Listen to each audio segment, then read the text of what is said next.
Hello everyone. IBPS RRB PO 2023 5 अगस्त में देखिए आपकी सारी शिफ्ट कंप्लीट हो गई हैं। सेकंड शिफ्ट था मेरा। सेकंड शिफ्ट में मैं आपको बताती हूँ कि किस तरह के अर्थमेटिक के क्वेश्चंस पूछे गए थे। तो अर्थमेटिक के जितने भी क्वेश्चंस हैं देखिए मैंने उनको कंप्लीट लिख लिया, जो जो इन्फॉर्मेशन मुझे याद थी, एंड देन उनका सोल्यूशन मैं प्रोवाइड कर रही हूँ। तो कल वालों के लिए लगभग देखिए जो फर्स्ट शिफ्ट में जिस टाइप के क्वेश्चन आए थे वैसे ही अर्थमेटिक की सेम टू सेम, मतलब लगभग स्टेटमेंट अलग हो जाती है, आपको सेकेंड में देखने को मिलेगा। तो जो 6 तारीख को जिनका एग्जाम है 6 अगस्त को, उनके भी लगभग ऐसा ही रहेगा। तो आप देखिए इन चीज़ों का आपके बहुत बेनिफिट होगा।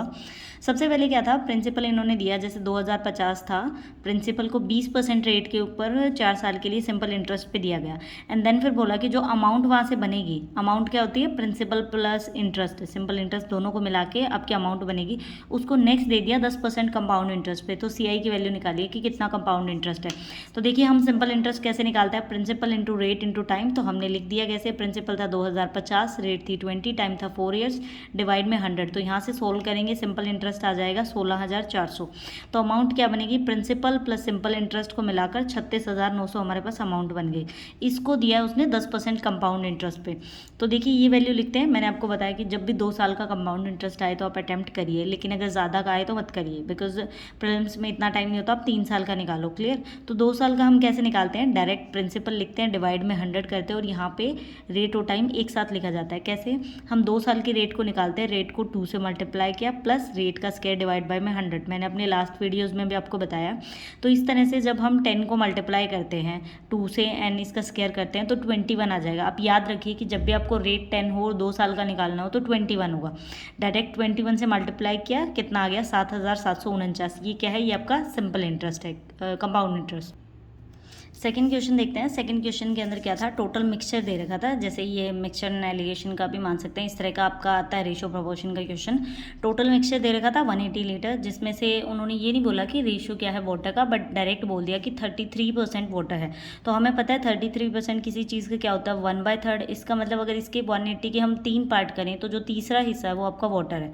और उसके बाद उसने बोला कि उसमें से 54 लीटर उन्होंने निकाल लिया, देन फिर कुछ x लीटर उन्होंने मिल्क ऐड किया है। तो उसके बाद वाटर का परसेंटेज कितना बन गया, 25% आपको वाटर बन। तो इसको हमने कैसे सोल्व करना है, देखिए वाटर और मिल्क का रेशो निकाल लिया। हमें पता है अगर 33% है तो एक हिस्सा वाटर का एंड 2 हिस्सा मिल्क के बन गए। 180 को डिवाइड कर लिया, वाटर हो गया 60 एंड मिल्क कितना हो गया 120। उसके बाद नेक्स्ट क्या बारी आई, 1 और 2 रेशो हमारे पास निकल गया। अब इसने बोला कि 54 लीटर उन्होंने निकाल लिया, तो हम क्या करें, टोटल था 180, उसमें से 54 हमने सब्ट्रैक्ट कर दिया, टोटल कितना बना 126, मतलब 126 हमारे पास बच गया। अब हमें डिवाइड करना है उसको वाटर और मिल्क की फॉर्म में कि कितना वाटर है कितना मिल्क है। जब भी कोई वैल्यू होती है एंड रेशो की फॉर्म में दे रखा हो, वैल्यू निकालनी हो, तो हम क्या करेंगे, 2 और 1 दोनों को ऐड करेंगे, कितना हो गया 3। 126 को हम 3 से डिवाइड करेंगे, एक रेशो की वैल्यू कितनी आ गई 42। तो यहाँ वाटर कितना हो गया 42, और जब 42 को 2 से मल्टीप्लाई किया तो मिल्क कितना आ गया 84। अब बोला है कि इसमें कुछ एक्स ऐड करेंगे, उसके बाद ये 25 लीटर बन जाएगा। ये 25 बन गया तो टोटल होता है 100, इसका मतलब ये कितना बनेगा 75 लीटर। क्लियर। अगर हम यहाँ से ये कह सकते हैं कि 25% की वैल्यू हम अगर हमारे पास 42 है तो 100% की कितनी आ गई 168। और जब हम इन दोनों को ऐड कर रहे हैं 84 और 42 को, तो दोनों बन रहे हैं 126, लेकिन टोटल वैल्यू कितनी है 168। तो हमने 168 में से 126 को सब्ट्रैक्ट किया, 42 आ गया। इसका मतलब वो 42 क्या है, जो हमने एक्स ऐड किया था वो एक्स की वैल्यू। ठीक है, नेक्स्ट क्वेश्चन देखते हैं। थर्ड नेक्स्ट करते हैं। नेक्स्ट क्वेश्चन क्या था, नेक्स्ट आपका प्रॉफिट एंड लॉस के ऊपर क्वेश्चन था। इसमें क्या था कि ये बोल दिया कि किसी आइटम को बेचा गया है, किसी चीज़ को, तो उसका MRP क्या किया 50% बढ़ाकर लिख दिया, लेकिन उसने डिस्काउंट भी दिया 25% का, और उसके ऊपर 10% का टैक्स लग गया, फिर भी उसको प्रॉफिट हुआ है 85.5% का। तो उसका CP निकालो। इसको कैसे करना है, इस टाइप का अगर आपकी नेक्स्ट डे आ जाता है आपका क्वेश्चन, तो आप कैसे सोल्व करेंगे। MRP को कैसे लिखना है, अगर हम माने कि सिंपल CP और MP का रेशो लेके चलते हैं। क्लियर। तो मान लीजिए कि CP हमारे पास 100 था और हमने 50% बढ़ा दिया, तो ये कितना हो गया 150। अब 100 और 150 का रेशो करेंगे तो कितना आ जाएगा 2 and 3।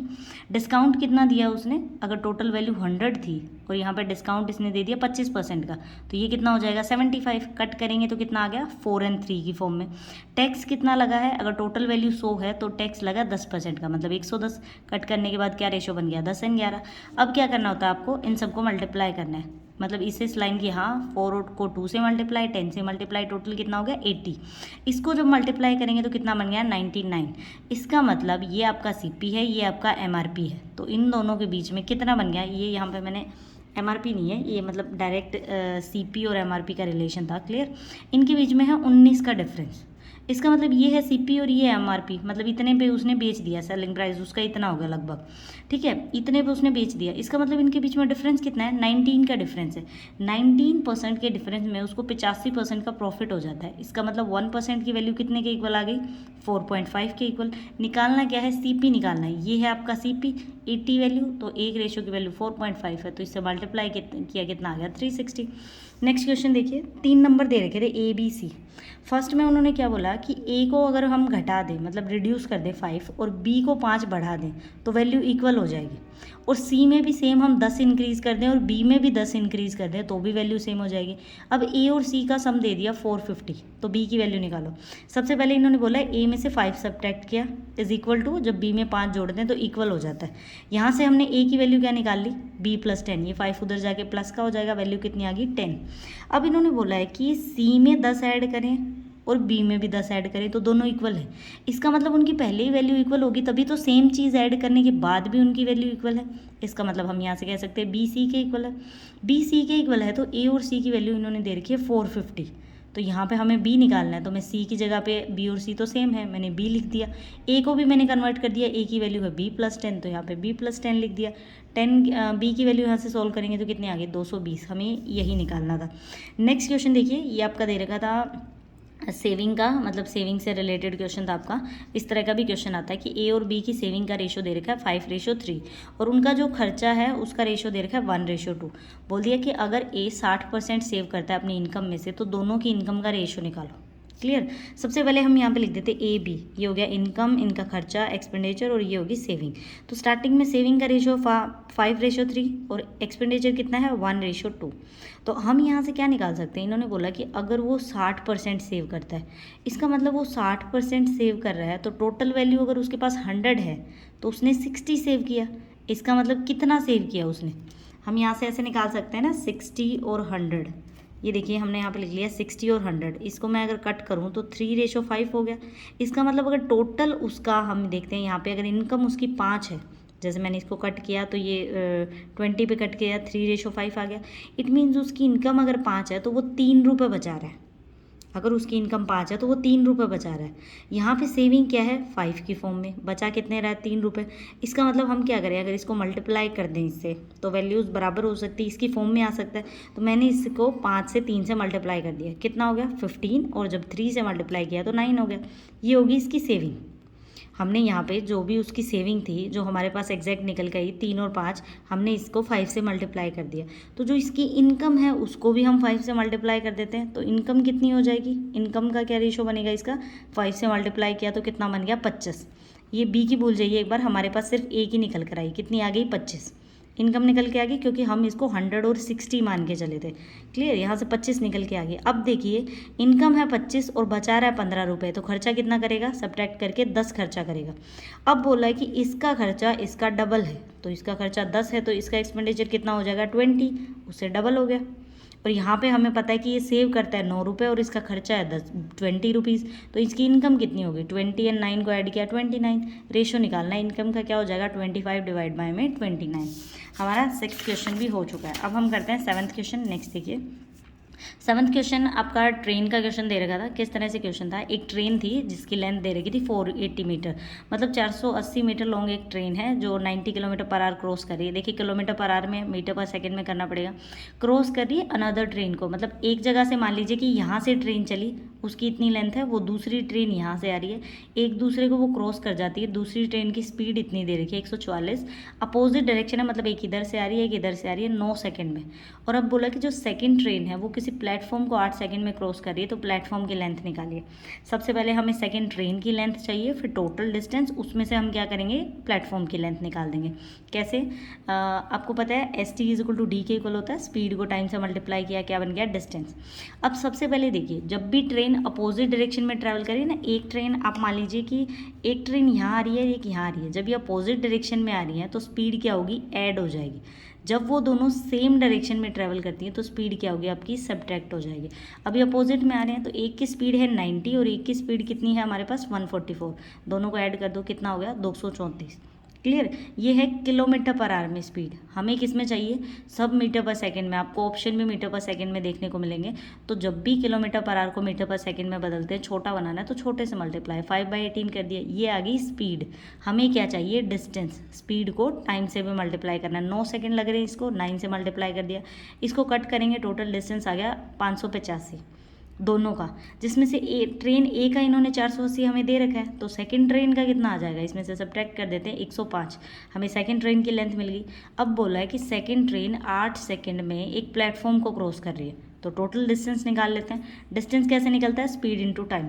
स्पीड है उसकी कितनी, 144, इसको मीटर पर सेकंड में कन्वर्ट करेंगे 5/18, 8 सेकंड लग रही है तो 8 से मल्टीप्लाई, टोटल डिस्टेंस आ गया 320, जिसमें से ट्रेन और प्लेटफॉर्म दोनों का है। ट्रेन का है 105, हमने सब्ट्रैक्ट किया तो प्लेटफॉर्म कितना आ गया, 215।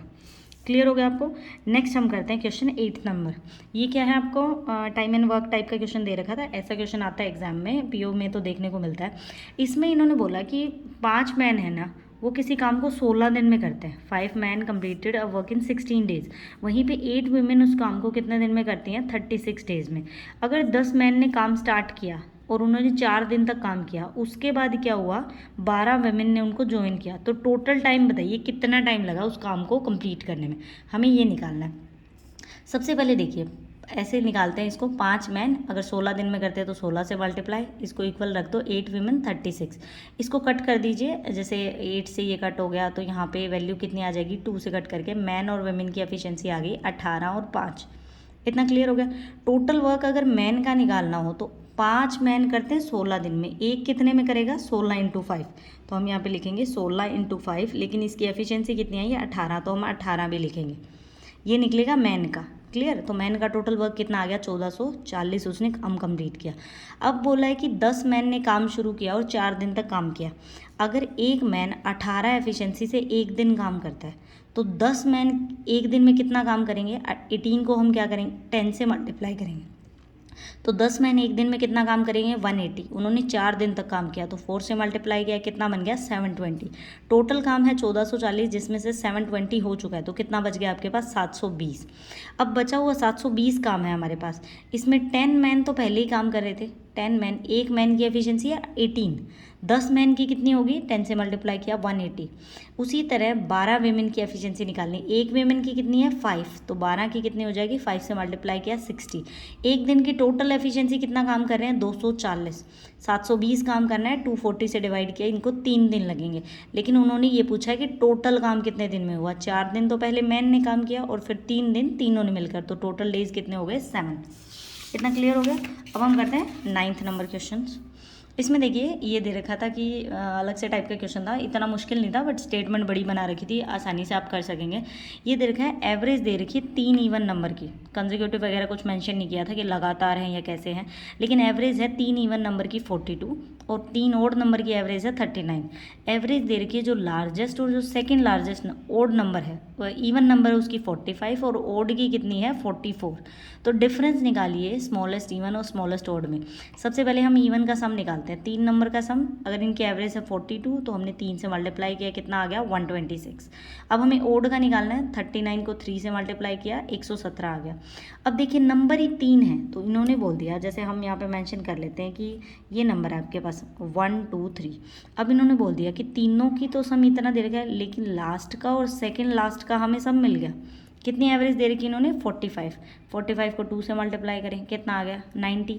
इसका मतलब लास्ट के 2 नंबर का सम मिल गया 90 और तीनों का है 126, तो इसमें से सब्ट्रैक्ट कर देते हैं। स्मॉलेस्ट इवन नंबर कितना आ गया 36। उसी तरह से लास्ट वाले ओड का 2 का एवरेज कितना है 44, 2 से मल्टीप्लाई किया 88 हो गया, एंड इनका सम कितना है 117। इसमें से सब्ट्रैक्ट करेंगे 29 हो गया स्मॉलेस्ट ओड नंबर। हमें स्मॉलेस्ट इवन नंबर और ओड नंबर का डिफरेंस चाहिए, तो कितना हो गया 36 एंड 29 7 का डिफरेंस।